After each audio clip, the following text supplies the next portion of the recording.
ನೀವು salaried person ಆಗಿದ್ದೀರಾ? ಹಾಗಾದರೆ ಅಂಡರ್ 80C ಸೆಕ್ಷನ್ ಅಲ್ಲಿ 1.5 lakhs ವರೆಗೆ ನೀವು ಕ್ಲೈಮ್ ಮಾಡ್ಕೋಬಹುದು. Example stamp duty, registration fees, ಇತರೆ ಡೈರೆಕ್ಟ್ ಟ್ರಾನ್ಸ್ಫರ್ ಎಕ್ಸ್ಪೆನ್ಸ್ ಕೂಡ ಆಗಿರ್ಬೋದು. ಇದಕ್ಕೆ ಏನೆಲ್ಲ ಕಂಡೀಷನ್ಸ್ ಗಳಿರುತ್ತೆ ಅಂದ್ರೆ, ನೀವು ಓನ್ ಹೌಸ್ಗೆ ವೆಚ್ಚ ಮಾಡಿದಂತಹ ಖರ್ಚುಗಳು ಅದೇ ವರ್ಷದಲ್ಲಿ ನೀವು ಕ್ಲೈಮ್ ಮಾಡ್ಕೋಬೇಕಾಗತ್ತೆ.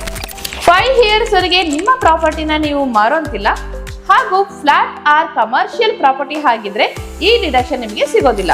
ನಿಮ್ಮ ITR 1 ಹಾಗೂ ITR 2 ಫಾರ್ಮ್ ನಲ್ಲಿ ಶೆಡ್ಯೂಲ್ 80Cಗೆ ಹೋಗಿ ಸ್ಟ್ಯಾಂಪ್ ಡ್ಯೂಟಿ ಹಾಗೂ ರಿಜಿಸ್ಟ್ರೇಷನ್ ಫೀಸ್ ನ ಸೆಲೆಕ್ಟ್ ಮಾಡಿ. ನೀವು ಖರ್ಚು ಮಾಡಿದಂತಹ ನಿಜವಾದ ಮೊತ್ತವನ್ನ ಅಲ್ಲಿ ಎಂಟರ್ ಮಾಡಿ. ಆದ್ರೆ ನಿಮ್ಮ ಖರ್ಚು 1.5 lakhs ನ ದಾಟಬಾರದು. ಈ ವಿಡಿಯೋ ನಿಮಗೆ ಇಷ್ಟವಾಗಿದ್ದರೆ ಲೈಕ್, ಶೇರ್ ಮಾಡಿ ಹಾಗೂ ಸಬ್ಸ್ಕ್ರೈಬ್ ಮಾಡೋದನ್ನ ಮರಿಬೇಡಿ.